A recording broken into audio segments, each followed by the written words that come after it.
തിരുത്തപ്പെടാത്ത ചരിത്രമാണ് comedy time. ഒരാള് തനിച്ച് ആഴ്ചയിൽ തിങ്കൾ മുതൽ വെള്ളി വരെ 10 വർഷം 10 വർഷം ചരിത്രത്തിൽ ഇനി ഉണ്ടാകാൻ പോലും ഇല്ലാതെ ഇതുവരെ ഉണ്ടായിട്ടില്ല, ഇനി ഉണ്ടാവില്ലാതെ ഞാൻ വെല്ലുവിളിക്കുക. ഇന്നും ശനി ഞായറും ഉണ്ടായിരുന്നു. എനിക്ക് ആക്ഷൻ പറഞ്ഞ സംവിധായകർ ആരൊക്കെയാണെന്നറിയാം? തമ്പി കണ്ണന്താനം, ലാൽ ജോസ്, രഞ്ജിത്ത്, ഹരിഹരൻ, എം പത്മകുമാർ, സിബി മലയിൽ, ജിത്തു ജോസഫ്, എത്രയോ തവണ. ആ ലിസ്റ്റ് എടുത്ത് വെക്കുമ്പോഴേ ഞാൻ ഓർത്ത കാര്യം. ഞാൻ എന്തിനാ പിന്നെ നിരാശപ്പെടേണ്ട കാര്യമില്ല. അങ്ങനെ രണ്ടാമത് നായകനായിട്ട് അഭിനയിച്ച ഒരേ ഒരു വ്യക്തി ഞാനാണ്. കാര്യം ഷക്കീല, മറിയ എന്നൊക്കെ പറയുന്ന സൗന്ദര്യധാമങ്ങളാണ്. അത്രയും സുന്ദരികളായ പെൺകുട്ടികള് വളരെ അപൂർവമായിട്ടേ എനിക്ക് തോന്നുന്നുള്ളൂ. അന്നൊക്കെ പിന്നെ ഇപ്പം പോലും ഇല്ല അത്ര ആ ഒരു രാസലീലയായിരുന്നു ആദ്യത്തെ സിനിമ ഏപ്പടം. അതിലെ ഭാഗ്യമെന്ന് ഞാൻ ഉദ്ദേശിച്ചത് ഷക്കീല, മറിയ എന്നൊക്കെ പറയുന്ന സൗന്ദര്യധാമങ്ങളാണ്. അത്രയും സുന്ദരികളായ പെൺകുട്ടികള് വളരെ അപൂർവമായിട്ടേ എനിക്ക് തോന്നുന്നുള്ളൂ. അന്നൊക്കെ പിന്നെ ഇപ്പം പോലും ഇല്ല അത്ര ആ ഒരു സൗന്ദര്യവും എല്ലാം ഉള്ള അവരുടെ കൂടെ അഭിനയിക്കാൻ പറ്റിയ വലിയൊരു ഭാഗ്യം തന്നെയാണ്. കാര്യം എന്നാ, എന്തെങ്കിലും സിനിമയിൽ അഭിനയിക്കാൻ പറ്റുമോ എന്ന് ഓടിച്ച് നടക്കുന്ന ഒരു ചെറുപ്പക്കാരന് ആ സിനിമ വലിയ ഭാഗ്യമാണ്. അതെങ്ങനെയാ അതിന്ന് അവിടെ ഒരു ഏപ്പടം സാധാരണ അതിലേക്ക് ഒരു ഏപ്പടത്തിൽ തുടക്കമിടുന്ന ഒരാൾക്ക് വീണ്ടും നമ്മളെ കൊമേഴ്ഷ്യൽ സിനിമയിലേക്ക് അങ്ങനെ വരാൻ കഴിയില്ല, മറ്റു സിനിമയിലേക്ക്. താങ്കൾ അങ്ങനെ ഒന്നും അല്ല. അതും അവിടെയൊക്കെ ഇത് ഭാഗ്യം, തമ്പുരാന്റെ ഓരോ കളികളാണ്. ഈ പടം ഞാനിങ്ങനെ സിനിമയിൽ അഭിനയിക്കാൻ മിമിക്രി ആയിട്ട് നടക്കുമ്പോഴാണ് ഈ സിനിമയിൽ വിളിക്കുന്നത്. അപ്പോൾ അപ്പോൾ അന്നേരം നമുക്ക് സിനിമ എന്നുള്ളതേ ചിന്തിക്കുന്നുള്ളൂ. അപ്പോൾ എന്നാ മറ്റേ സാധാരണ സിനിമകളൊക്കെ തറപറ്റി കിടക്കുക ആ സമയത്ത്. അപ്പൊ ഈ ഷക്കീല അവരുടെ പടങ്ങള്, ഷക്കീല തരംഗം, അപ്പൊ അവരുടെ കിന്നാരത്തുമ്പികൾ തൊട്ടു മുമ്പ്, അതിന് ശേഷമാണ് ഈ രാസലീല എന്ന് പറയുന്നത്. കിന്നാരത്തുമ്പികളൊക്കെ ഹിറ്റായി നിൽക്കുമ്പോ എന്തായിരുന്നു ആ സിനിമയിൽ അഭിനയിക്കാനുള്ള ഒരു പ്രചോദനം? മിമിക്രി കൊണ്ട് നടക്കുമ്പോ അതിലൊരു കോമഡി വേഷമുണ്ട്. അപ്പൊ എങ്ങനെയും ഒന്ന് സിനിമയിൽ ഇപ്പൊ ആ ഇടയ്ക്ക് ഉള്ളവരൊക്കെയാണ് സിനിമയിലെല്ലാം അഭിനയിക്കും. മിമിക്രിയിൽ വന്നിട്ടുള്ള മറ്റേ നമ്മുടെ മിമിക്രി എന്ന് പറഞ്ഞ ദിലീപേട്ടൻ ഉൾപ്പെടെ എല്ലാരും മിമിക്രി നടക്കുന്നു. അവർക്ക് സിനിമയിൽ അഭിനയിച്ചു. സാഗർ ഷിയാസ് മരിച്ചുപോയി. അത് പിന്നെ സിനിമയില് പിന്നെ കുറെ പേരുണ്ട് നമ്മുടെ. പിന്നെ അബി സിനിമയില്, പിന്നെ അന്നത്തെ രമേശ് കുറുമശ്ശേരി എന്ന് പറയാം നമ്മുടെ മിമിക്രി. അവരൊക്കെ സിനിമയിൽ എന്നിട്ട് എനിക്ക് എന്തെങ്കിലും ഒന്നുമില്ലെങ്കിൽ ഇതെന്തൊരു കഷ്ടം, എൻ്റെ ദൈവമേ ഒന്നുമില്ലാതെ ചാകേണ്ടി വരുമല്ലോ എന്ന് പറഞ്ഞ് ഇങ്ങനെ നടക്കുക. അപ്പൊ എന്തെങ്കിലും സിനിമയിൽ എങ്ങനെങ്കിലും ഒരു വഴിയില്ല. അത് എങ്ങനെ മമ്മൂട്ടിയെ മോഹൻലാലിനെയൊക്കെ പോയി അച്ഛനൊക്കെ പറയായിരുന്നു, നീ മമ്മൂട്ടിയെ പോയി കണ്ടുപടി, ഇപ്പൊ ചോദിക്ക് കിട്ടും, നീ പുള്ളിയുടെ ക്യാരക്ടറൊക്കെ സിനിമയിലെ അഭിനയം കണ്ടിട്ടാണ് അച്ഛൻ പറയുന്നത്. അതാണ് ഇതിനർത്ഥം. കാര്യം അന്നത്തെ ആൾക്കാരുടെ നിഷ്കളങ്കമായ ചിന്തയാണ്. അച്ഛനൊക്കെ ഈ പുള്ളി ഇങ്ങനെ അഭിനയിക്കുന്നുണ്ടോ, പുള്ളിയോട് പോയി പറഞ്ഞു കഴിഞ്ഞാൽ അടുത്ത പടത്തിൽ ഒരു മോനൊരു റോളൊക്കെ കൊടുക്കുന്ന മനുഷ്യനായിരിക്കും എന്ന് പറഞ്ഞാണ് അച്ഛൻ ഇരിക്കുന്നത്. അപ്പൊ എന്നോട് എപ്പോഴും പറയായിരുന്നു, നീ ആ മമ്മൂട്ടിയെ പോയി ഒന്ന് കണ്ട് ചോദിക്ക് ഏതേലും പറഞ്ഞ. ഞാനും അപ്പൊ ഓർത്തു എന്ന് പറഞ്ഞു. പിന്നെ പോട്ടെ അതുകൊണ്ട് അപ്പൊ അങ്ങനെ ഒന്നുള്ള വഴികൾ നമുക്കില്ല. ഇങ്ങനെ ഇരിക്കുമ്പോഴത്തേക്കിന് ഒരു സുഹൃത്ത് വഴി എങ്ങനെയോ ഇങ്ങനെ പറഞ്ഞിട്ട് ഒരു കോമഡി വേഷം ചെയ്യാൻ വേണ്ടിയിട്ട് ഒരു ഏതൊരു പടം എന്ന് പറഞ്ഞാൽ ഈ പടം എന്ന് പറഞ്ഞാൽ ഒക്കെ അതിൻ്റെ ഓഫീസിൽ ചെന്ന് അവിടെ ഇരുന്നപ്പോൾ കോമഡി വേഷം ഇങ്ങനെ സംസാരിക്കാൻ ചെന്നിരുന്നപ്പോൾ അവരെന്തോ കുശുക്കുന്നു. ഇന്ന് കഴിഞ്ഞിട്ടൊരു ജയന്തര എന്ന പുറത്തോട്ട് നിൽക്കട്ടോ. അപ്പോൾ ഞാൻ പറഞ്ഞു, കോപ്പി ഇതും പോയി, ഇതൊരു ഗതികരം, ഇങ്ങനെ ഒരു ജന്മം എന്ന് പറഞ്ഞിട്ട് ഞാൻ വിളിപ്പോയി. അപ്പൊ ഇച്ചിരി കഴിഞ്ഞ് പറയാൻ വിട്ടിരുന്നിട്ട് എന്താ പോയി. അപ്പൊ മറ്റൊരാളൊന്ന് ഒരു മിനിറ്റ് വിളിക്കുന്നു എന്ന് പറഞ്ഞ് ഡയറക്ടർ എന്നെ വിളിച്ച്, KR ജോഷി എന്ന് പറഞ്ഞ ഒരാളെ, പുള്ളി പഴയ വലിയ സംവിധായകരുടെ ഒക്കെ മെയിൻ സഹസംവിധായകനായിരുന്നു പുള്ളി. ആ പുള്ളി ആണ്. അപ്പൊ പുള്ളി ഇങ്ങനെ പറഞ്ഞു, വേറൊന്നല്ല, ഈ ഇതിൽ നായകനായിട്ട് അഭിനയിക്കാവോ എന്ന് ചോദിച്ചു. ഞാൻ ചോദിച്ചു, അതിനെ കളിയാക്കുകയാണോ എന്ന് ഞാൻ ചോദിച്ചേ. പിന്നെ ഒരു പടത്തെ എന്നാലും വിളിച്ചിട്ട് കോമഡി വേഷത്തിന് വിളിച്ചേച്ച്, സാധാരണ നായകനാകാൻ വിളിച്ചേച്ച് ഇതിലില്ലാന്ന് പറഞ്ഞു വിടുകയാണ് കേട്ടിട്ടുള്ളത്. കോമഡി വേഷത്തിന് വിളിച്ചേച്ച് നായകനായിട്ട് അഭിനയിക്കുകയും ചെയ്യും. ഞാൻ പറഞ്ഞ അതല്ല. അപ്പം പറഞ്ഞ അത് ഇങ്ങനത്തെ പടം ഇങ്ങനെ പടമാണല്ലോ, അതുകൊണ്ട് B ക്ലാസ് ആ റേഞ്ചിലുള്ള പടമായതുകൊണ്ട് ഞാൻ പറയാം എനിക്കെന്താ, ഞാൻ സിനിമയിൽ അഭിനയിക്കാൻ നടക്കുന്നതെന്ന്. അപ്പൊ എന്താ, അപ്പൊ ഈ ഓരോരുത്തർ ചിലർ സൂക്ഷിക്കണേ എന്നൊക്കെ പറയാം. അപ്പൊ ഈ സമൂഹമാണല്ലോ പണ്ടൊരു ആടിനെ പട്ടിയാക്കുന്നെന്ന് പറഞ്ഞ പോലെ ആടിനെയും കൊണ്ട് ഈ പട്ടിയം കൊണ്ടങ്ങാണ്ടാൻ ചോദിച്ചപ്പോ അവസാനം വെച്ചിട്ട് പോയെന്ന് കഥ പറഞ്ഞ പോലെ ഇവൻ ചുറ്റുമുള്ളവരാണല്ലോ നമ്മളെ നശിപ്പിക്കുന്നത്. അപ്പൊ പിന്നെ എനിക്ക് എന്തോ ഒരു ഇതൊക്കെ അപ്പം വീട്ടിൽ ചോദിക്കാം എന്ന് പറഞ്ഞു. വീട്ടിൽ അച്ഛനോട് ഇങ്ങനെ ഒരു പടത്തിൽ വന്നു ഇന്ന പറഞ്ഞ ഇങ്ങനെ ഷക്കീലെ പടം അയേ പടം അതാ അച്ഛൻ. അപ്പം ചോദിച്ചു പുള്ളിക്ക് ഇഷ്ടമൊന്നുമില്ല ഞാൻ സിനിമയിൽ അഭിനയിക്കാൻ നടക്കുന്നതൊന്നും. എന്നാലും പുള്ളി നീ എന്നാത്തിന് നടക്കുന്നത് ഞാൻ ചോദിച്ചു. ഞാൻ പറഞ്ഞു സിനിമയിൽ അഭിനയിക്കണമെന്ന്. എന്നാ പിന്നെ എന്താ എന്നോട് ചോദിക്കേണ്ട കാര്യം എന്താ? അതാണ് എനിക്കൊരു ധൈര്യം ഉണ്ട്. പുള്ളി നീ എന്നാത്തിന് നടക്കുന്നത് സിനിമയിൽ അഭിനയിക്കാൻ അത് നോക്കിയാ പോരെന്നാണ് പുള്ളി ചോദിച്ചത്. അല്ല ഇവിടെ എ പടം ബി പടം ഒന്നുമില്ല, സിനിമ ആണ് സിനിമ അത്രേ ഉള്ളൂ. അതാണ് എന്റെ ധൈര്യം പോയി അഭിനയിച്ചു. അത് എന്റെ ജീവിതത്തിൽ വലിയൊരു ഇപ്പോഴും എനിക്ക് ഒരു സുഖകരമായ കാലഘട്ടമായിട്ട്. ഞങ്ങളുടെ നാട്ടിലാണ് ഷൂട്ട്, കുട്ടിക്കാനം ഭാഗം. അവിടെ നല്ല ലൊക്കേഷനും ഇല്ല. എന്റെ മനസ്സിലെ ആഗ്രഹമായിരുന്നു അവിടെ വെച്ചൊരു പടം ചെയ്യണമെന്നൊക്കെ. അങ്ങനെ ഇവിടെ അവിടെ വെച്ച് ആ പടം ചെയ്യുന്നു. അതിനകത്ത് നമ്മൾ മെയിൻ വേഷം ചെയ്യുമ്പോൾ നമ്മുടെ ഭാഗ്യം പാട്ട് സീനുണ്ട്, ഫൈറ്റ് ഉണ്ട്, അഭിനയമുണ്ട്, എല്ലാം കിട്ടുക നമുക്ക്. ഇവിടെ വലിയ കൂടിയതിനകത്ത് നമ്മളെ പോലെയുള്ള ആരെങ്കിലും വിളിച്ചത് തരുമോ? ഇല്ലല്ലോ. അപ്പൊ ഇതൊരു അതിനകത്ത് ലാസ്റ്റ് ക്ലൈമാക്സ് ഒരു ഫൈറ്റ് സീൻ ഞാനാ ഡയറക്ട് ചെയ്തവര്. അപ്പൊ അങ്ങനെയൊക്കെ നമുക്ക് കിട്ടുക, സന്തോഷമായി. അതിങ്ങനെ ചെയ്ത് അത് ഏതായാലും ചെയ്തു. അപ്പൊ മുണ്ടക്കയത്ത് വന്ന് പോസ്റ്ററൊക്കെ ഷക്കീലെ ഞാനൊക്കെ ഇരിക്കുന്നു പോസ്റ്റർ. അപ്പൊ ഈ നമ്മുടെ അപ്പനൊക്കെ വേറെ പ്രത്യേക ക്യാരക്ടർ ആയതുകൊണ്ട് ഒരു തന്നെ കളി നടക്കൂല. പുള്ളിയുടെ അടുത്ത് കളിയാക്കാൻ ചെന്ന് കഴിഞ്ഞാൽ അവൻ പിന്നെ 7 ജന്മം കുളിച്ചിട്ടേ അവന് വീട്ടിൽ കയറാൻ പറ്റുള്ളൂ. അതുകൊണ്ട് ആരും അടുക്കത്തൊന്നുമില്ല. അപ്പൊ വലിയ ഫ്ലക്സിങ് വെച്ചിരിക്കുന്നുണ്ട് പിന്നെ രസലീല. അപ്പൊ ഞാൻ ഇരിക്കുന്നതൊക്കെ എനിക്ക് ഞാൻ അഭിമാനം അവിടെ പോയി കാര്യം എത്ര കാലം എന്റെ വീടിന്റെ അടുത്ത തിയേറ്ററിലേ എന്ത് കോപ്പാണ് എന്നെ വലിയ 6 ഫീറ്റ് പോസ്റ്റർ ഇരിക്കുകയാണ് കിടുക്ക് വലിപ്പത്തില്. പുള്ളി അതിനവിടെ അച്ഛനപ്പാ പറയുന്നു വൈദ്യുതി വരുന്നു ഇങ്ങനെ പറയും. ഞങ്ങൾ ജീപ്പിനെ വണ്ടിക്കകത്തൊക്കെ ഇരുന്ന് പോകും. പുള്ളി അവിടെ ഇങ്ങനെ മെഡിക്കൽ സ്റ്റോറിൽ നിന്ന് ഗുളിക മേടിക്കാനൊക്കെ വൈകിട്ട് അതൊക്കെ മേടിച്ച് പുള്ളി ആ പോസ്റ്ററിലൊക്കെ ഇങ്ങനെ പുള്ളി ഇങ്ങനെ പറയും. ഇന്നൊക്കെ ആയിരുന്നു ഞാൻ ഓർക്കാൻ അതൊക്കെ എടുത്ത് റീൽസ് എല്ലാവരും പുള്ളി ഇങ്ങനെ നോക്കിയിട്ട് അങ്ങ് പോകും. അവൻ എന്നെ എനിക്കറിയാം ഇവനെവിടെയാണ്. ഇതാണ് പുള്ളിയുടെ റേഞ്ച്. അതുകൊണ്ട് പുള്ളിയുടെ അടുത്തൊന്നും ഒന്നും പ്രയോജനമില്ല. പറഞ്ഞു വന്നാലേ അപ്പൊ ഇതെല്ലാരും അല്ലാത്തവരും പറഞ്ഞു. പിന്നെ ചില ഇവരെങ്ങാനും രക്ഷപ്പെട്ടു പോയി സിനിമയിൽ അഭിനയിച്ചേക്കുവോ എന്ന് നെഞ്ചത്ത് ഇടിവെട്ടി ഇരുന്നവർക്കും സമാധാനമായി. കാര്യം പടത്തിൽ അഭിനയിച്ച് കഴിഞ്ഞു തീർന്നല്ലോ, സന്തോഷം. അപ്പൊ ഞാനും ഓർത്ത് എന്റെ വിധി അതാണെങ്കിൽ കോപ്പ് അത്രേ ഉള്ളൂ. അച്ഛൻ്റെ വൈദ്യശാലയിൽ മരുന്ന് ഇറക്കുന്ന പണിയാണ് ഞാൻ ചെയ്തുകൊണ്ടിരിക്കുന്നത്. മരുന്ന് ഇറക്കുക, അമൃത് ഒക്കെ ചതക്കല് പിഴിഞ്ഞ് കൊടുക്കലും ഒക്കെ അതും ചെയ്ത് ഞാനിരിക്കും, അത്രേ ഉള്ളൂ. ഇന്നും അത് തന്നെയാണ് എൻ്റെ ചിന്താഗതി. അങ്ങനെ ഇരുന്ന് ഞാൻ പറഞ്ഞ എല്ലാവരും പോടാവേ കോപ്പ് എന്ന് പറഞ്ഞാൽ ഞാൻ തള്ളി ഇങ്ങനെ ഇരുന്ന് അങ്ങനെ ഇരുന്ന്. പിന്നെ മിമിക്രിക്ക് നടക്കുമ്പോഴാണ് സൂര്യ TV വരുന്നത്. കോമഡി ടൈം എന്ന് പറഞ്ഞ പ്രോഗ്രാം കണ്ടത്. അവൻ്റെയൊക്കെ അന്നാക്കി കൊടുക്കുക എന്ന് പറഞ്ഞാല് ദൈവം കൊടുത്തതാണ്. കാര്യം ഇതോടെ എല്ലാം തീർന്നു. കുടുംബ പ്രേക്ഷകർ മുഴുവൻ ഏറ്റെടുത്ത ഒരൊറ്റ ഷോ. അല്ല അന്ന് ഫോൺ ചെയ്തുള്ള പരിപാടിയല്ലേ? ഞാനും വിളിച്ചിട്ടുണ്ട്. കത്തയക്കലും ഇന്നും തിരുത്തപ്പെടാത്ത ചരിത്രമാണ് കോമഡി ടൈം. ഒരാള് തനിച്ച് ആഴ്ചയില് തിങ്കൾ മുതൽ വെള്ളി വരെ 10 വർഷം ചരിത്രത്തിൽ ഇനി ഉണ്ടാകാൻ പോലും ഇല്ലാതെ ഇതുവരെ ഉണ്ടായിട്ടില്ല, ഇനി ഉണ്ടാവില്ല എന്ന് ഞാൻ വെല്ലുവിളിക്കുക. ഇന്നും ശനി ഞായറും ആക്കി ഇന്നും കുടുംബത്ത് ഞാൻ അഭിനയിച്ച പടത്തിന്റെ പേരിലൊന്നുമല്ല. നിങ്ങളിപ്പം പറഞ്ഞില്ല അവിടെ കൊണ്ടുവരത്തിരി ആ കോമഡി ടൈം തലമുറ പോയി പറഞ്ഞ് പോയിക്കൊണ്ടിപ്പോഴും ഇപ്പോഴും ഗൂഗിൾ ചെയ്ത് നോക്കിയാൽ അറിയാം ഫസ്റ്റ് മെയിൽ പ്രസന്റർ എന്ന് പറഞ്ഞിട്ടാ ചേട്ടൻ. അപ്പൊ അത് കിട്ടി.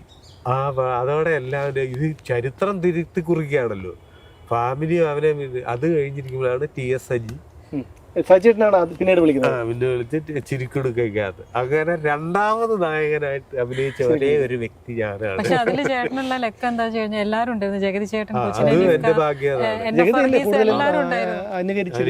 ജഗദീഷ് ഉണ്ട്, ജഗതി, കൊച്ചിൻ ഖനീഫ, NF വർഗീസ, ദീപ്തി ആണ് നായിക. അങ്ങനെ വലിയ നല്ലൊരു ടീമിൽ ബൈജു, സുജാത. അതല്ല ആ പാട്ട് ചേട്ടന് വേണ്ടി പാടുന്നത് വിധു പ്രതാപ്. പിന്നെ അവര് അങ്ങനെ ഓരോ അതാ പറയാ. ഇതൊക്കെ ദൈവം തമ്പുരാന്റെ കളികളാ, അല്ലാതെ ഇതൊന്നും മനുഷ്യന്റെ കയ്യിലല്ലേ. പിന്നെ എങ്ങനെയായിരുന്നു പിന്നീട് സിനിമയിൽ കുറെ വേഷങ്ങൾ ചെയ്തെങ്കിലും ഒരു അത്തരത്തിലുള്ള ഒരു വേഷം കിട്ടിയിട്ടില്ല? താങ്കൾ അവസരങ്ങൾ തിരക്കി പോകാത്തത് കൊണ്ടാണോ? അതും ഉണ്ടാന്ന് തോന്നുന്നു. പക്ഷെ അതെന്നാ ചെയ്താൽ സംഭവിക്കുന്നില്ല. ഞാനും അവസരം ചോദിച്ച ഒരു സിനിമയിൽ ഇതുവരെ എനിക്ക് വേഷം കിട്ടിയിട്ടില്ല എന്നുള്ളതാണ് സത്യം. എൻ്റെ ആദ്യത്തെ ഈ TS ചേട്ടൻ്റെ പടം തൊട്ട് ഉള്ള പടത്തിലൊക്കെ. അതും ഞാൻ അഭിനയിച്ചിട്ടുള്ളത് ഞാൻ പിന്നീട് ചിന്തിച്ചപ്പോഴാണ് ഞാൻ അതിന്റെ വലിപ്പവും മനസ്സിലായത്. ഞാൻ അഭിനയിച്ച എനിക്ക് ആക്ഷൻ പറഞ്ഞ സംവിധായകർ ആരൊക്കെയാണെന്നറിയാം? തമ്പി കണ്ണന്താനം, ലാൽ ജോസ്, രഞ്ജിത്ത്, ഹരിഹരൻ, എം പത്മകുമാർ, സിബി മലയിൽ, ജിത്തു ജോസഫ്, എത്രയോ തവണ. ആ ലിസ്റ്റ് എടുത്ത് വെക്കുമ്പോഴേ ഞാൻ ഓർത്ത കാര്യം. ഞാൻ എന്തിനാ പിന്നെ നിരാശപ്പെടേണ്ട കാര്യമില്ല. കാര്യം ഞാൻ ഇത് ഇവരുടെ ഇത്രയും അല്ലാതെ ചുമ്മാതെ വഴിയെ പോയവരുടെ ഒന്നും അല്ല. ഇവരൊക്കെയാണ്. തമ്പി കണ്ണന്താനത്തിന്റെ ആക്ഷനിലൊക്കെ അഭിനയിക്കാൻ സ്വപ്നത്തിൽ പോലും കരുതി. ഞങ്ങളുടെ നാട്ടുകാരനാണ്. ഇപ്പൊ ലാലേട്ടൻ എന്ന് പറയുന്ന ഒരു കൊമ്പമ്മീശ ലാലേട്ടനെ നമുക്ക് കാണിച്ചു തന്ന മനുഷ്യനാ പുള്ളി. ആ പുള്ളി ഇല്ലെങ്കിൽ ഇതൊന്നുമില്ല. അപ്പൊ അയാളെ ഒരു പടത്തിൽ അഭിനയിക്കാൻ പറ്റുക എന്നൊന്നും ഞാൻ കരുതിയിട്ടേ ഇല്ല. ആഷിഖ് അബുവിന്റെ പടത്തിൽ എല്ലാം അതുപോലത്തെ കൊലകമ്പന്മാരുടെ പടങ്ങളിൽ ഞാൻ അഭിനയിച്ചു. അല്ല, സജിയേട്ടൻ എന്നെ കുറച്ച് മുമ്പ് വിളിച്ചിരുന്നു. ഞാൻ പറഞ്ഞു ഇങ്ങനെ കുട്ടികളുടെ ഇന്റർവ്യൂ ആണെന്ന് പറഞ്ഞു. അപ്പോൾ സജിയേട്ടനാണ് എൻ്റെ മുമ്പ് പറഞ്ഞത്, നീ അങ്ങോട്ട് പോണെങ്കിൽ പറയാൻ ഞാൻ വിളിച്ച് പറഞ്ഞേക്കാം എന്ന് പറഞ്ഞു. സജിയേട്ടൻ പറഞ്ഞു, നീ ഒന്ന് ഒരു കാര്യം ചോദിക്കണം കേട്ടോ. അതായത് ചുണ്ടിനും താടിക്കും ഇടയിൽ വെച്ച് സിഗരറ്റ് കത്തിക്കും. നീ അങ്ങോട്ട് പോകുമ്പോൾ സിഗരറ്റ് ഇവിടെ വാങ്ങിച്ചോണ്ട് നോക്കുമെന്ന് പറഞ്ഞു. പക്ഷേ വാങ്ങിക്കാൻ പറ്റില്ല. അതെന്താ സംഭവം? പടത്തിൽ കണ്ടത് സിഗരറ്റ് ഇവിടെ വെച്ച് സംസാരിക്കാൻ ആർക്കും പറ്റില്ല എന്ന് പറഞ്ഞു. അതിന് ആ സീന് സഹിച്ചേട്ടനെ ഞാനത് കാണിച്ചപ്പോ അന്നാണ് അത് സീന് ചെയ്യാന്ന് പറഞ്ഞിട്ട് കൊച്ചിൻ കരിഫയടാ എന്തോ സിഗരറ്റ് വലിച്ചൊരു ഞാൻ മറ്റേ അപ്പം പാൻ്റെ അതെ കൊച്ചും എന്താടാ നീ കാരണം ഞാൻ എടുത്ത് കൂടെ വെച്ചിട്ട് മറ്റേ ചെയ്തിട്ടേ അങ്ങനെ ചേട്ടനെ പുള്ളി ഇങ്ങനെ ചോദിക്കുന്ന ഒരു ഷോട്ടുണ്ട്. അത് അപ്പൊ എൻ്റെ ഒരു പഠിച്ചുകൊണ്ടിരിക്കുന്ന കാലത്ത് ഞങ്ങൾ ചെയ്ത ഒരു സാധനമാണ്, വെറുതെ ചെയ്ത് ആ സംഭവം. പിന്നെ എന്നാ വെച്ചാൽ സഹിച്ചേട്ടനും സുരേഷ് ചേട്ടനും ഒക്കെ അവരുടെ എന്തോ ഒരു മനസ്സിലൊക്കെ നല്ല ഇതുള്ളവരാകട്ടോ. എന്തെങ്കിലും സാഹചര്യം ഉണ്ടെങ്കിലൊക്കെ വിളിക്കും. ഇപ്പം മറ്റേ കത്തനാരിനകത്താണേലും ഒക്കെ വിളിക്കും. അവരുടെ എന്തെങ്കിലും സാധ്യത ഉള്ളതിനകത്തൊക്കെ വിളിക്കും. അത് മാത്രമല്ല, അവരുടെ ഒരു സുരേഷ് ബാബു ചേട്ടൻ എന്തുമാത്രം സൂപ്പർ ഹിറ്റ് പടം ചെയ്തതാണ്. ആ പുള്ളി എന്ന് പറഞ്ഞു കഴിഞ്ഞാൽ ഇപ്പോഴും ഡൗൺ ടു എർത്ത് ആണ്. നമുക്ക് ഇന്റർവ്യൂ തന്നിട്ടുണ്ടായിരുന്നു. അതുപോലെ DNA പുള്ളിയുടെ പടത്തിൻ്റെ പേരും DNA എന്നാണല്ലോ. അന്ന് ഞാൻ ചേട്ടാ എനിക്ക് പിന്നെ ബാബുവിന് ഒന്ന് ഇന്റർവ്യൂ ചെയ്യണം. കാരണം നമ്മൾ അന്നത്തെ ആ ഒരു സമയത്തിനാണല്ലോ എന്നുള്ള സമയം അറേഞ്ച് ചെയ്ത് തന്നു. അത്രയ്ക്ക് നമ്മളെപ്പോലുള്ളവരെയൊന്നും അല്ല ഓൺലൈൻ ചാനൽ പുള്ളിക്കാണെങ്കിൽ കണ്ണടച്ച് കളയാം. അത് ഒരു രണ്ടുപേരെ ഒന്ന് സമ്മതിക്കും. അല്ല, അവര് രണ്ടുപേരും ആ ഒരു അന്നൊക്കെ നല്ല കാലമല്ലേ. അവിടെ തിരുവനന്തപുരം അനന്തപുരി ഭയങ്കര ഐശ്വര്യമുള്ള ഒരു സ്ഥലമാണ്. അതിന്റെ കലാജീവിതം മുഴുവൻ തിരുവനന്തപുരത്തു നിന്നായിരുന്നു. അതെ അതെ, ഭയങ്കര ഐശ്വര്യമുണ്ട്. കാര്യം നമ്മുടെ ജീവിതത്തിൽ നിന്ന് ചില മാറ്റങ്ങൾ വരുമ്പോൾ നമ്മൾ അവിടെ നിന്ന് വേറിട്ട് പോകുന്നേ ഉള്ളൂ. ഇപ്പൊ എനിക്ക് അവിടെ ഇപ്പൊ ഒത്തിരി കാലമായി അവിടേക്ക് പോയിട്ട്. പക്ഷെ അവിടുന്ന് തുടങ്ങി അവിടെ ഐശ്വര്യമായിരിക്കും വീണ്ടും അവിടെ എത്തും എന്ന് എനിക്ക് ഉറപ്പുണ്ട്. അത്രയ്ക്ക് പവറുള്ള ഒരു മണ്ണാണ്. കലയ്ക്ക് ഭയങ്കര ഐശ്വര്യമായിരുന്നു. കല ഭയങ്കര ഐശ്വര്യം. ഒരു കാലത്ത് ഒരു കലയുടെ ഒരു കേന്ദ്രമായിരുന്നു. ഏത് ചാനൽ എടുത്ത് നോക്കിയാലും സീരിയലിന്റെ ഷൂട്ട് എടുത്ത് നോക്കിയാലും എല്ലാം അന്നൊക്കെ അന്ന് വരെ എങ്ങനെയാന്ന് ചോദിച്ചാൽ പണ്ടൊക്കെ കാലത്ത് എങ്ങനെയാന്ന് വെച്ചാൽ എൻ്റെ ചെറുപ്പത്തിലൊക്കെ അച്ഛൻ്റെ അമ്മയുടെ കാലത്ത് അവർക്ക് പറയും നസീർ, സത്യൻ, ഇവരുമായിട്ട് യാതൊരു ബന്ധവും ഇല്ല അവർക്ക്. അതെ, അച്ഛനും അമ്മയ്ക്കും സത്യനും നസീറും ഒക്കെ വേറെ ലോകത്ത് ജീവിക്കുന്ന വ്യക്തികളാ. അങ്ങനെ ഇവര് അച്ഛനും അമ്മയും അവര് വേറെ സത്യനും നസീറും. അതുകൊണ്ടായിരുന്നു സിനിമാക്കാർക്കും സിനിമയ്ക്കും വലിയൊരു വില ഉണ്ടായിരുന്നത്. അല്ലാതെ എൻ്റെ അപ്പന് സത്യനേക്കാളും വലിയ നടനാകണമെന്ന് പറഞ്ഞൊന്ന് നടന്ന ആ പുള്ളിക്ക് അതൊന്നും ആസ്വദിക്കാൻ എനിക്ക് ഈ ആസ്വാദനം കിട്ടത്തുമില്ല. അങ്ങനത്തെ ഒരു കോംപ്ലക്സുകാരൻ്റെ മോനായിരുന്നു ഞാനെങ്കിൽ ഒരിക്കലും നമുക്ക് മറ്റുള്ളവരെ അംഗീകരിക്കാനുള്ള വലിയൊരു ഉണ്ടാവില്ലായിരുന്നു. മനസ്സിലായില്ലേ? ആ പുള്ളി അവര് ചുണ്ടിക്കറി സത്യനകത്ത്. അപ്പൊ ഞാൻ അഭിനയിക്കാനൊക്കെ ഇറക്കും. എടാ ഇതിനൊക്കെ വേറെ പണിയില്ല. ആ സത്യനൊക്കെ വന്ന് അഭിനയിച്ചു പോയൊരു സ്ഥലം ആ സിനിമ എന്ന് പറയുന്നത്. അതിനകത്തോട്ടൊക്കെയാണോ നീ ഒക്കെ അഭിനയിക്കാൻ പോകുന്നതെന്നൊക്കെ പുള്ളി ആ മനുഷ്യനൊക്കെ പ്രായി കൊല്ലും കേട്ടോ നിന്നെയൊക്കെ എന്നൊക്കെ ഇങ്ങനെ പറയായിരുന്നു. അപ്പൊ അങ്ങനൊക്കെ ഇന്നൊന്നും അങ്ങനത്തെ കീടൻസ് ഒക്കെ കുറവാണ്. എല്ലാം ഞാൻ പറയട്ടെ, ഞാൻ സിനിമയിൽ അഭിനയിക്കാൻ ആഗ്രഹമില്ലാത്ത ആരുമില്ല. അതങ്ങ് സമ്മതിച്ചാ പോരെ. ഇവനൊക്കെ ഏത് നടൻ എന്ന് ചോദിക്കും. അപ്പൊ അതിന് താഴെ ചിലപ്പോ കാണണേ ഞാൻ മറുപടി കൊടുക്കും, എപ്പടത്തിലെ നായകനാ. അല്ല, ഒരു കാര്യം ഞാൻ ചോദിക്കണമെന്ന് വിചാരിച്ചു.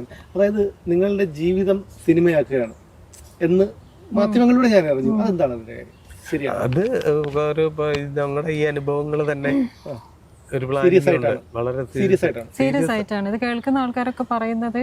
സിനിമയാക്കണം, സിനിമ ചെയ്യണം. കോമഡി സംഭവമല്ല ഈ എന്റെ ഈ സംഭവം നമ്മുടെ ലൈഫിൽ എന്നുള്ളതല്ല, ഈ ഇൻസിഡന്റ് അത് വളരെ എന്താ പറയുക, എന്നാൽ തമാശകളും വളരെ തമാശകളുള്ളതുമാണ്. അതാണ് ഇതിലെ രസം. ഇതിനിടയിൽ കൂടെ എനിക്ക് കോമഡികൾ ഇഷ്ടം പോലെ സംഭവിച്ചിട്ടുണ്ട് ഈ ഇതിനിടയ്ക്ക്. പക്ഷെ അതിനകത്തും സീരിയസ്നെസ് നമുക്ക് അവിടെ മനസ്സറിഞ്ഞ് ചിരിക്കാൻ പറ്റത്തില്ല. എന്നിട്ടും തമ്പുരാൻ അത് അതൊരു ചിരിയാണെന്ന് ഓർത്ത് നോട്ട് ചെയ്ത് കുരങ്ങൻ മറ്റേ ഫുഡൊക്കെ ഇവിടെ വെക്കില്ല എന്ന് പറഞ്ഞാൽ എടുത്ത് വെക്കാൻ ഒരു കഴിവ് തന്നു എന്നുള്ളതാണ്. ഇതിൽ വേറൊരു വലിയൊരു ഞങ്ങൾക്ക് തന്നെ കേട്ടപ്പോൾ പിന്നീട് കോമഡി ചിരിച്ചൊരു സംഭവം ഉണ്ട്. ചേട്ടൻ ഒരു ഇന്റിമേറ്റ് ഫ്രണ്ട് ഉണ്ട്, ഒരു പ്രൊഡ്യൂസറാണ്. അപ്പോൾ ആളായിട്ട് ഞങ്ങൾ നല്ല ക്ലോസ് ആണ്. അപ്പോൾ ആളെയും പോലീസ് വാച്ച് ചെയ്തിട്ടുണ്ടായിരുന്നു ഇയാളാണോ ചേട്ടനെ ഒളിപ്പിച്ചത് എന്ന് വെച്ചിട്ട്. അപ്പോൾ ആളുടെ ഡ്രൈവറെ വിളിച്ചിട്ട് ചോദിച്ചു, കൂട്ടിക്കൽ ജയചന്ദ്രനെ പരിചയമുണ്ട്, അവനൊക്കെ ആരും മൈൻഡ് ചെയ്യാൻ, ഇവിടുത്തെ കോഴിക്കോട് പക്ഷെ അവനൊക്കെ ആരും മൈൻഡ് ചെയ്യാൻ ഭയങ്കര ചാട, ഞാൻ മൈൻഡ് ചെയ്യാൻ നിൽക്കല്ലേ. പിന്നെ വന്നിട്ട് പറയാ അതുകൊണ്ട് അത് കഴിഞ്ഞില്ലെങ്കിൽ പരിചയപ്പെട്ടു എവിടെ വെച്ച് കണ്ടു ഈ പുള്ളിയൊക്കെ ഇങ്ങോട്ട് പറയും കൂട്ടിക്കൽ ജയചന്ദ്രനെ അറിയോ? എനിക്കറിയാം, അവൻ ആരാന്നറിയാൻ, ഞാൻ അവനോടൊന്നും ബന്ധമൊന്നുമില്ല. അല്ല അത് ശരിയാണ്. പിന്നെ സാറേ എനിക്കറിയാം എന്റെ വളരെ കൂട്ടൽ എന്ന് പറഞ്ഞെങ്കിൽ അവന്റെ ജന്മം പാടായി. പിന്നെ അവൻ ആ കയറി ഇറങ്ങും കസബ സ്റ്റേഷൻ. അതിലെ ഒരു ചെറിയൊരു സാധനം, ഒരു ഫ്രണ്ട് എന്റെ കയ്യിൽ കുറച്ച് ക്യാഷ് ഉണ്ടായിരുന്നു. അപ്പൊ ക്യാഷ് ആയിട്ട് എനിക്ക് ഒന്നും ചെയ്യാൻ പറ്റില്ല, ഗൂഗിൾ പേ ചെയ്യണം ആ അഡ്വക്കേറ്റിന് കൊടുക്കാനാണെങ്കിൽ. അപ്പൊ വീടിന്റെ അടുത്തുള്ള ഒരു ഫ്രണ്ട് പാർട്ടിയില്ല ഉള്ളത്. അപ്പൊ അവൻ ഗൂഗിൾ പേ ചെയ്യുന്നു, ഒറ്റ പ്രാവശ്യം ഗൂഗിൾ പേ ചെയ്തു. എന്റെ ഫോണ് നോക്കല്ലോ ഞാൻ ആരെയും വിളിച്ചു, പോലീസ് പൊക്കിക്കൊണ്ട് പോയി. പിന്നെ ഞാൻ വിളിച്ചപ്പോ അവൻ സ്റ്റേഷനിലാണ്, ആരെങ്കിലും ഉണ്ടെങ്കിൽ നിന്നെ ഇറക്കുമെന്ന് വെച്ചു. നീ എന്തിനൊക്കെ കാശിട്ട് കൊടുത്തത്, നീ എവിടെ ഒളിപ്പിച്ചത്? അങ്ങനെ എത്ര കാര്യങ്ങൾ, എത്ര ആൾക്കാർ.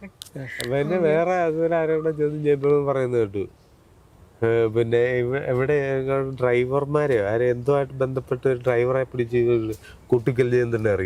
അറിയാം എങ്ങനെ സിനിമയിൽ കണ്ടിട്ടുണ്ട്. ഞാൻ സ്ഥിരം പോയിക്കൊണ്ടിരുന്ന ഓട്ടോ ഞാൻ സിനിമയിൽ കണ്ടിട്ടുണ്ട്.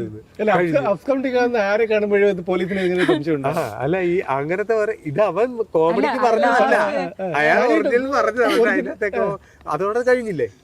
പിന്നെ അപ്പൊ ഞാൻ ഭയങ്കര കെയർലെസ് ആയിരുന്നു. അപ്പൊ ഞാൻ എവിടെയെങ്കിലും പോകുമ്പോ ഫോൺ വെച്ചിട്ട് മറന്നു കഴിഞ്ഞാൽ പേടിക്കാനല്ല, പോലീസ് കൊണ്ടുതരും. കാരണം അവരുടെ ടവർ നോക്കിക്കൊണ്ടിരിക്കും. ഇതിലെല്ലാം നമുക്ക് അങ്ങനെ ഒരു ട്രാക്ക് ഉണ്ടെങ്കിലും ചില സന്ദർഭങ്ങളിൽ നമുക്ക് ഇട്ടിവെട്ടുന്ന പോലെ ഈ സാധനം വന്നങ്ങ് പോകും. എങ്കിലും നമ്മുടെ ജീവിതത്തിൽ ഇങ്ങനെ സംഭവിച്ചല്ലോ. അല്ല പിന്നെ എവിടെയാണെങ്കിൽ നമ്മളിത് തിരിഞ്ഞു നോക്കുമ്പോൾ നമുക്ക് തോന്നുന്നു നമ്മളാണോ ഇത് അനുഭവിച്ചത്. ഇനിയുള്ള കാര്യം എന്ന് പറഞ്ഞാൽ നമുക്ക് ഇനി വരുന്ന പ്രതിസന്ധികളെ നേരിടാനുള്ള ഒരു ഇത് നമ്മൾ പെട്ടെന്ന് കുലുങ്ങില്ല. അത് അങ്ങനെ ഒരു നല്ല സ്ട്രോങ് ആയി, മനസ്സിലായില്ല ചില്ലറ മാത്രമല്ല ഇതിൽ കുറെ കാര്യങ്ങൾ ഇപ്പോഴും പഠിക്കേണ്ടത് ഇതുവരെ പഠിച്ചിട്ടില്ല. ഈ ബേർഡാണേലും ഞാൻ പറയും ഓരോന്ന് പറയുമ്പോ ആരെങ്കിലും വന്നൊന്ന് ചിരിച്ചോണ്ട് വന്നു കഴിഞ്ഞാൽ അല്ല അതാണ് അവിടെ അത് പരാജയമാണ് കേട്ടോ, ഭയങ്കര പരാജയം. പക്ഷെ ചേട്ടാ വേറൊരു കാര്യം ഞാൻ പറയട്ടെ, ഞാൻ വിചാരിക്കും ഞാൻ എല്ലാവരും ഭയങ്കര ട്രസ്റ്റ് ചെയ്യും, ഞാൻ എല്ലാവരെയും സഹായിക്കും. ഞാൻ അവരുടെ പ്രശ്നം എന്റെ പ്രശ്നം പോലെ എടുത്ത് ഞാൻ അതിന് ടെൻഷൻ അടിക്കുന്ന ആളാണ്. പക്ഷെ ഞാൻ വിചാരിക്കാം ആ സിറ്റുവേഷനിൽ ഞാൻ ഒറ്റപ്പെട്ടപ്പോൾ എനിക്ക് സംസാരിക്കാൻ പോലും ഒരാളില്ല. എൻ്റെ ഈ ഫോൺ മാത്രമാണ് എന്നോട് സംസാരിച്ചുകൊണ്ടിരുന്നത് പോലും. ആരുമില്ല, ഒറ്റപ്പെട്ട് നിൽക്കുക. അച്ഛനുണ്ടായിരുന്നെങ്കിൽ ഒരു സപ്പോർട്ട്, അച്ഛനും മരിച്ചുപോയി. അപ്പോൾ ഞാൻ എല്ലാവരുടെ അടുത്തും അങ്ങനെ സിൻസിയറായി നിന്നത് കൊണ്ടായിരിക്കും ഈ പ്രകൃതിയും ദൈവം ആരാന്നറിയില്ല ആരാണെങ്കിലും എന്നെ സപ്പോർട്ട് ചെയ്ത് ചേട്ടനകത്താവാതെ സുപ്രീം കോടതി പോയിട്ട് ഒരു പോക്സോ കേസിൽ മുൻകൂർ ജാമ്യം നോട്ട് അറസ്റ്റ് കിട്ടുന്നത്. ഒന്ന് ആലോചിച്ച് നോക്ക്.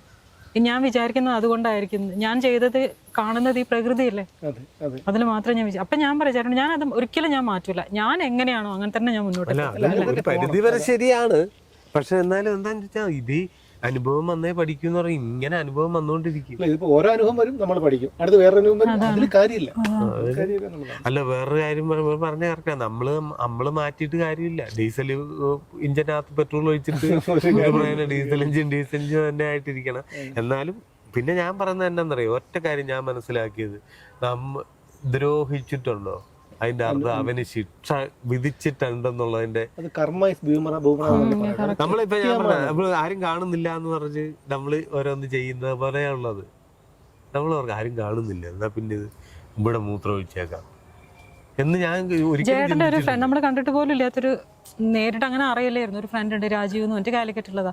ആള് പറയാം ആളുടെ അമ്മയ്ക്ക് ഭയങ്കര വിഷമമായിരുന്നു. വൈഫൊക്കെ പറയും ന്യൂസ്, നിങ്ങൾക്ക് അത് വേറെ പണിയൊന്നുമില്ലേ, ഹോസ്പിറ്റലിൽ ഞങ്ങൾ ഡെയിലി കാണുന്നത് കള്ളത്തരാണ് ഈ വിളിച്ച് പറഞ്ഞു കൊടുക്കുന്നത്, നിങ്ങൾ TV ഓഫ് ചെയ്യാൻ നോക്ക്. അങ്ങനെ കുറെ അമ്മമാര്, കുറെ പെങ്ങന്മാര്, അച്ഛനും ആരും ഇല്ലാത്ത ആളാ ചേട്ടൻ. അങ്ങനെ കുറെ ആൾക്കാരെ പ്രാർത്ഥന നമുക്കുണ്ട്, അത് മതി. വീടുകളിൽ ചെല്ലുമ്പോ അതാ പറഞ്ഞ അമ്മമാരൊക്കെ വന്ന് ചെങ്കില് എന്റെ മോനെ നിനക്ക് ഇങ്ങനെ ചെയ്തല്ലോ എന്നൊക്കെ പറഞ്ഞിട്ട് പറയുമ്പോഴത്തേക്കാണ് നമുക്കൊരു സമാധാനം കിട്ടുന്നത്. നമുക്കൊരു വലിയ ഏറ്റവും വലിയ ഭാഗ്യം അതാണ്. കാരണം ഇത്തരം വിഷയങ്ങൾ വരുമ്പോൾ എല്ലാവരും ആക്രമിക്കുകയാണ്. പക്ഷേ ഇത് താങ്കളെ ഒരുപക്ഷെ താങ്കളെ ഒരു 10-30 വർഷമായിട്ട് ആൾക്കാർ കാണുന്നത് കൊണ്ടായിരിക്കാം എല്ലാവരും ഒപ്പം നിൽക്കുകയായിരുന്നു. പരിചയമില്ലാത്തവരാണ് കൂടുതലും. അത് താങ്കളുടെ ഏറ്റവും വലിയൊരു ഭാഗ്യം. ഇപ്പൊ ഒരു പ്രമുഖ ചാനലിലെ ഒരു ആള് എന്നോട് സംസാരിച്ച്, ഇപ്പം ഞാനിങ്ങനെ സംസാരിച്ച് ഈ ഒരു കാര്യം അതായത് ജസ്റ്റ് ഈ പ്രശ്നങ്ങൾക്കൊക്കെ അപ്പം ഞാൻ പറഞ്ഞ് ഇങ്ങനെ ഓരോ കാര്യങ്ങൾ പറഞ്ഞപ്പം വന്നിട്ട് നമുക്ക് കാണണം കേട്ടോ എന്നൊക്കെ പറഞ്ഞപ്പോൾ അയാൾ പറഞ്ഞൊരു കാര്യം, നിങ്ങൾ കമന്റ് വായിച്ചോ എന്ന് ഞാൻ ചോദിച്ചു. അതിൽ കൂടുതൽ എന്ത് വേണം, അതിൽ കൂടുതൽ ഏത് ചാനലിന്റെ എന്ത് ഡീറ്റെയിൽസ് ആണ്, കമന്റ് വായിച്ചു നോക്ക് നിങ്ങൾ ഓരോന്നിൻ്റെ എന്ന് പറഞ്ഞു. അപ്പൊ നമ്മുടെ ജീവിതത്തിൽ അത് വളരെ പിന്നെ ഞാൻ മനസ്സിലാക്കിയിടത്തോളം ഇതിന്റെ പിന്നിൽ പ്രവർത്തിക്കുന്ന കുറെ പേരുണ്ട്. ഞാൻ പറഞ്ഞില്ലേ ഒരു ലേഡി, അവരൊക്കെ ഫേക്ക് ഉണ്ടാക്കിയിട്ട് അവരാണ് ഈ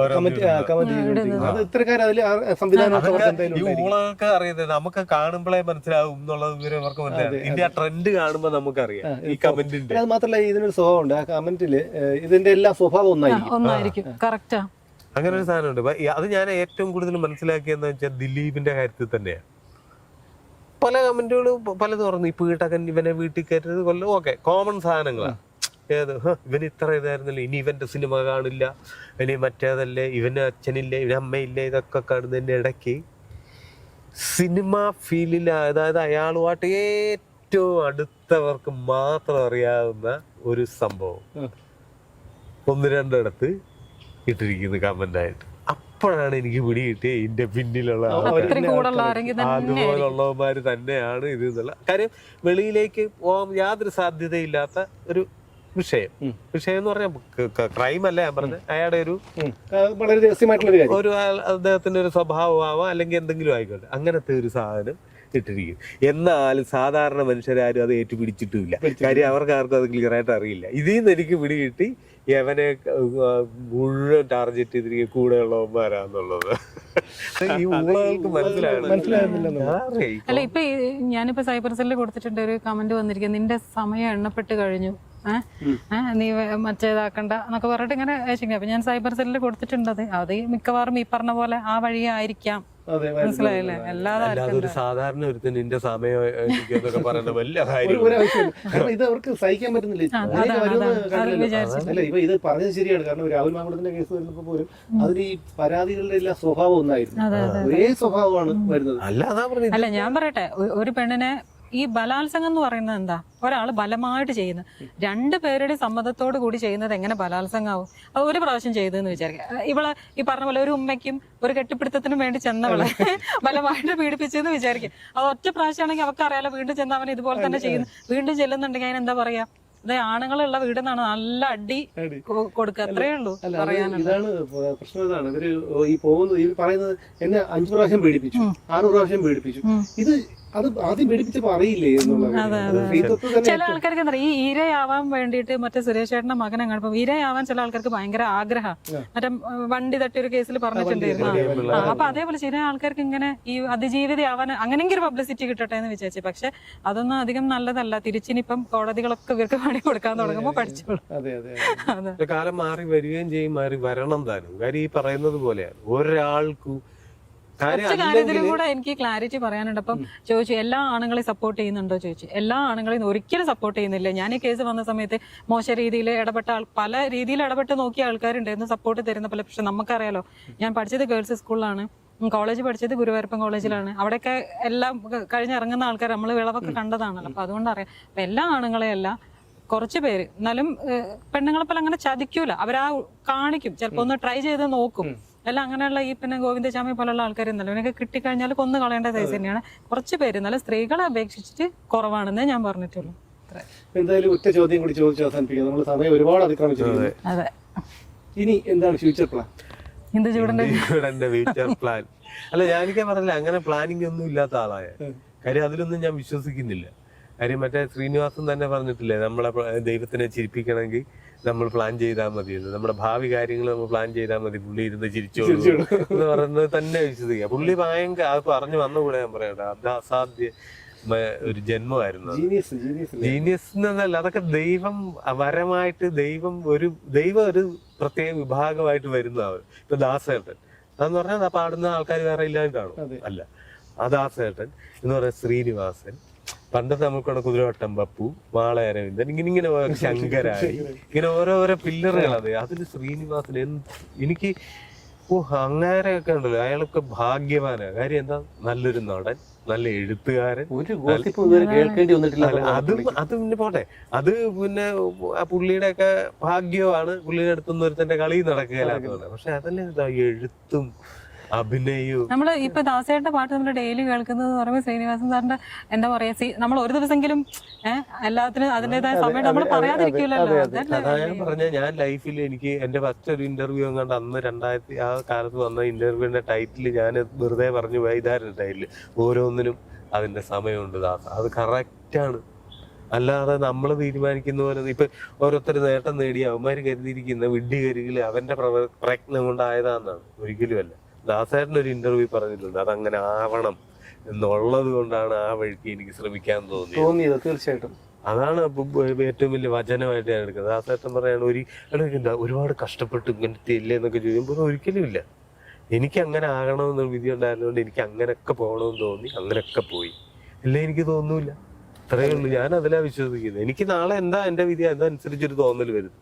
ഇപ്പൊ ഞാൻ പറയാം, ഏറ്റവും വലിയ ഇപ്പൊ ഇതുവരെ നമ്മൾ ചർച്ച ചെയ്ത് ഏറ്റവും വലിയ ഇത്രയും വലിയൊരു കുരിശ് എന്റെ തലയെ വന്നത് ഞാൻ വർഷങ്ങളായിട്ട് പ്രാർത്ഥിച്ചിട്ട് വന്നതാണോ?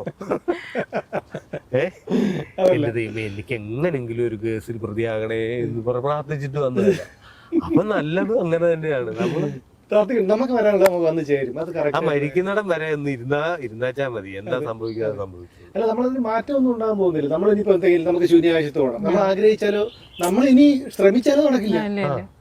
അത് ചിലപ്പോ യോഗം ഉണ്ടെങ്കിൽ ഉണ്ടല്ലോ, യോഗം ഉണ്ടെങ്കിൽ പരീക്ഷണത്തിനെങ്കിലും റോക്കറ്റ് കയറ്റി നമ്മൾ അങ്ങോട്ട്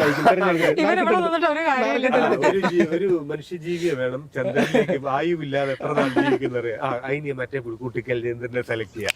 ഒറ്റ പോകും കൂട്ടിക്കൽ ജയന്ദ്രൻ നെറ്റ്യൂണിലേക്ക് എന്നൊക്കെ പറഞ്ഞത്. അതേപോലെ തന്നെ വേറെ കാര്യം പറഞ്ഞപ്പോ ഞാൻ പറയാം, ഉദാഹരണം പറയുമ്പോ പിന്നെ ഒരു സുഹൃത്ത് സംസാരവേള പറഞ്ഞ ആത്മഹത്യ ചെയ്യാൻ വേണ്ടി ജനശതാബ്ദിയുടെ മുമ്പിൽ കയറി നിൽക്കുക. ജനശതാബ്ദി വരുന്നത് അതാകുമ്പോ നല്ല സ്പീഡാ വരുന്നത്, തീർത്തേക്കെന്ന് പറഞ്ഞിട്ട് കയറി ഫ്രണ്ടിൽ കയറി രാത്രി നാലെണ്ണം അടിച്ച് ധൈര്യത്തിന് വേണ്ടി കയറി പാളത്തെ കയറി. പിറ്റേ ദിവസം പത്രം ന്യൂസ് വാർത്ത എന്താണെന്നറിയോ, ജനശതാബ്ദി പാളം തെറ്റി 1000 പേര് മരിച്ചെന്ന്. ഈ കോപ്പം നിൽക്കുന്നതുകൊണ്ട് ചവിട്ടി വെട്ടി മാറ്റിച്ചതാ. മനസ്സിലായില്ലേ? ജനശതാബ്ദി പാളം തെറ്റി 1000 പേര് മരിച്ച് മറ്റേ കായലിലേക്ക് വീണ് ഇവൻ ചത്തുമില്ല, ഇതന്നെ അവിടെ നിൽക്കുന്നത്. ഇതാണ് വിധി എന്ന് പറയുന്നത്. അപ്പൊ നമ്മള് ഇനിയിപ്പം ചാകണ്ടാന്ന് കരുതി കയറി ഇരുന്നാലോ ട്രെയിൻ പാളം തെറ്റി വീടിന് അത് വന്ന് കയറുകയും ചെയ്യും.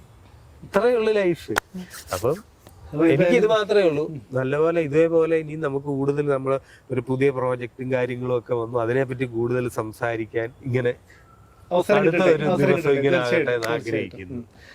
എനിക്കും അതാണ് പറയാനുള്ളത്. കാരണം നിങ്ങൾ ഒരു ഇത്രയും പ്രതിസന്ധി, ഈ വലിയൊരു പ്രതിസന്ധി 8 മാസം എന്നൊക്കെ പറഞ്ഞാൽ ചിന്തിക്കാൻ പോലും പറ്റാത്തൊരു കാര്യമാണ്. 8 മാസം ഒളിവിൽ നിൽക്കുക, അത് ഒരു സംസാരം പോലും ഇല്ലാതിരിക്കുക, അത് ഭർത്താവിന് വേണ്ടി ഫൈറ്റ് ചെയ്യുക, ഇപ്പോഴും ഫൈറ്റ് ചെയ്യുക, അതിനെ തരണം ചെയ്ത് വരിക, അതൊക്കെ എന്ന് പറഞ്ഞാൽ നിങ്ങളെ എത്ര അഭിനന്ദിച്ചാലും മതിയാവില്ല. അതോടൊപ്പം തന്നെ ഇനി നമ്മൾ കാണുമ്പോൾ വലിയൊരു പ്രോജക്റ്റ്, ആ പ്രോജക്റ്റിന്റെ ഭാഗമായി അതിന്റെ ആദ്യത്തെ അനൗൺസ്മെന്റ് കൂടെ ആവട്ടെ എന്ന് ആഗ്രഹിക്കുക. അങ്ങനെയൊക്കെയുള്ള നല്ല കാലം നല്ലത് വരാൻ ആഗ്രഹിച്ചാൽ മതി. നിങ്ങളും ഞാനും അങ്ങനെ ആഗ്രഹിച്ചാൽ മതി. പ്രാർത്ഥിക്കുകയും എനിക്ക് വേണ്ടിയിട്ട് നിങ്ങൾ ഉപകാരം ചെയ്യുകയൊന്നും വേണ്ട. ഇപ്പൊ ഈ ആഗ്രഹം മതി. നല്ലത് എല്ലാരും നന്നായിട്ട് അയാളും കഞ്ഞി കുടിച്ച് ജീവിക്കട്ടെ, ഇവനും ജീവിക്കട്ടെ, അല്ല കഞ്ഞി മൊത്തം എനിക്ക് ഇങ്ങോട്ട് പോകുന്നോട്ടെ. അങ്ങനെ ചിന്തിച്ചു കഴിഞ്ഞാൽ ഈ കഞ്ഞി മൊത്തം എനിക്ക് കുടിക്കാൻ പറ്റില്ല, മറ്റൊരു കിട്ടില്ല. അപ്പം എല്ലാവർക്കും കിട്ടട്ടെ എന്ന് പ്രാർത്ഥിക്കാം. അതുപോലെ വലിയൊരു പ്രോജക്റ്റ്, ആ വലിയ പ്രോജക്റ്റ് ഒരുപക്ഷെ നടനായിട്ടായിരിക്കാം, പ്രൊഡ്യൂസറായിട്ടായിരിക്കാം, അങ്ങനെയാണെങ്കിൽ നമ്മൾ കേട്ടാ ഒരു ഇന്റർവ്യൂ ഇങ്ങനെ ഞാനൊന്ന് വന്നിരുന്നു, നമ്മള് ശരി വാ എന്ന് പറയത്തക്ക രീതിയിൽ എന്തും സംഭവിക്കാം. അങ്ങനെ നല്ലത് സംഭവിക്കട്ടെ. നല്ലത് സംഭവിച്ചാലുള്ള ഗുണം വേറൊന്നുമല്ല കേട്ടോ. ഞാൻ ഈ ഭൂമിക്ക് തന്നെയാണ് അതിന്റെ നല്ലത്, അടുത്ത തലമുറയ്ക്കാണ് അതിന്റെ നല്ലത്. ഇവിടെ ഈ വൈരാഗ്യവും കൂശുമ്പോ അസൂയയും വെച്ചിരിക്കുന്ന അതൊന്നും ചികിത്സിച്ച് മാറ്റാൻ പറ്റില്ല, ജന്മനെയാണ്. എന്തായാലും ഞാൻ പറയാം, ഒന്ന് മാറ്റി നോക്കാൻ ശ്രമിക്കും ദൈവത്തെ. അതാണ് എനിക്കും പറയാനുള്ളത്. അതാണ് നമ്മൾ ചെയ്യുന്ന സമയത്ത് നമുക്ക് ഈ കമന്റ് ചെയ്യുമ്പോൾ, ഒരു കമന്റ് അല്ലെങ്കിൽ ഒരാളെ ആക്രമിക്കുമ്പോൾ നമുക്കൊരു മനസ്സുഖം കിട്ടും. ആ മനസ്സുഖം കിട്ടുമ്പോൾ ഈ ആക്രമിക്കപ്പെടുന്ന ആളിന്റെ സ്ഥാനത്ത് നമ്മളൊരു നിമിഷം ചിന്തിച്ച് നോക്കണം. നമുക്ക് വിരുദ്ധാഭിപ്രായങ്ങളുണ്ടാവാം, പക്ഷേ അതിന് സഭ്യമായ ഭാഷയുണ്ട്. ആ ഭാഷയിൽ നമുക്ക് വിയോജിപ്പ് പ്രകടിപ്പിക്കാം. അങ്ങനെ ചെയ്യണം. അത് അതേപോലെ തന്നെ ഞാൻ കുടുംബങ്ങളിലുള്ളവരോടുമാണ് എനിക്ക് പറയാം. കുടുംബത്തൊരുത്തൻ നന്നായാൽ അവനിലൂടെ ആ കുടുംബം അറിയപ്പെടാൻ ആഗ്രഹിക്കും. അല്ലാതെ അവനെ നശിപ്പിച്ചിട്ട് പിന്നെ അവന്റെ കൊലച്ചോറ് ഉണ്ണാൻ കാത്തിരിക്കാതെ ഒരുത്തൻ നന്നാകും. നമ്മുടെ കുടുംബത്തിൽ നിന്ന് ഒരുത്തൻ നന്നായി ചപ്പാത്തി കഴിക്കാന്ന് വിചാരിക്കരുത് ജയിലില്. അതാണ് അതേപോലെ ഇവനെ ഇന്ന് ജയിലിൽ കയറ്റി ഇവൻ ഉണ്ടാക്കിയ ചപ്പാത്തി മറ്റേ ജയിലിൽ നിന്ന് പോയി മേടിച്ച് കഴിക്കാം, അങ്ങനെയൊക്കെ ചിന്തിക്കാതെ ഒരു കുടുംബത്തിൽ നിന്ന് ഒരുത്തൻ രക്ഷപ്പെട്ടാൽ അത് ഈ കുടുംബത്തിന്റെ ഐശ്വര്യം, ഞങ്ങളുടെ മൊത്തം ഐശ്വര്യമാണ് എന്ന് പറഞ്ഞാൽ അവനെ സപ്പോർട്ട് ചെയ്യുമ്പോൾ എല്ലാവരും ആ കൂടെ രക്ഷപ്പെടും. അപ്പം പറയുമ്പോൾ എൻ്റെ കുടുംബമാണ് ഇത് എന്ന് പറഞ്ഞാൽ അവനിങ്ങനെ കാണിക്കുമ്പോൾ എല്ലാവരും ഇന്നത്തെ കാലത്ത് ഇപ്പൊ ഈ സോഷ്യൽ മീഡിയ ഉള്ളതുകൊണ്ട് എല്ലാവരും റീൽസിലൂടെ ഒക്കെ കാണിക്കുകയും ചെയ്യാം. പണ്ടാണെ പിന്നെ മോഹൻലാൽ രക്ഷപ്പെട്ടു, മോഹൻലാലിന്റെ കുടുംബക്കാരെ ആർക്കും അറിയത്തില്ല, എന്ത് ചെയ്യാനാ ഒന്നുമില്ല. ഇന്ന് അങ്ങനല്ല. ഒരാള് രക്ഷപ്പെട്ട അവന് കാണിക്കാൻ മനസ്സുണ്ട്. അച്ഛനെയും അമ്മയും അമ്മായിയമ്മയും മരുമോനെയും പെങ്ങളെയും ചേച്ചി അളിയനെയും ഒക്കെ കാണിക്കാൻ പറ്റും. അപ്പൊ നിങ്ങൾക്ക് ഷൈൻ ചെയ്യാം, കാണിക്കാം. അതോർത്ത് അതുകൊണ്ട് ദൈവത്തെ ഓർത്ത് കുടുംബത്തുള്ളവൻ രക്ഷപ്പെടുമ്പോ അവനെ ദ്രോഹിക്കരുത്. ഇത് മാത്രമേ ഒരു അഭിപ്രായമേ ഉള്ളൂ. എല്ലാവരും നല്ലപോലെ, പിന്നെ പ്രധാനമായിട്ടും എല്ലാവരും നന്നായിട്ടിരിക്കേണ്ടത് എന്നെ പോലെ കലാകാരൻ്റെ ആവശ്യമാണ്. കാര്യം നിങ്ങളെല്ലാവരും ആരോഗ്യത്തോടെ ഇരുന്നിട്ടേ ഞാൻ മിമിക്രി കാണിച്ചിട്ട് കാര്യമുള്ളൂ. അല്ലേ? ഞാൻ ശവക്കോട്ടയിൽ പോയിരുന്നു മിമിക്രി കാണിച്ചിട്ട് വല്ല കാര്യം. അപ്പൊ നിങ്ങളൊക്കെ മുമ്പിൽ ആരോഗ്യത്തോടെ സന്തോഷത്തോടെ ഉണ്ടാവട്ടെ. ദൈവം അനുഗ്രഹിക്കട്ടെ. നമസ്കാരം എല്ലാവർക്കും.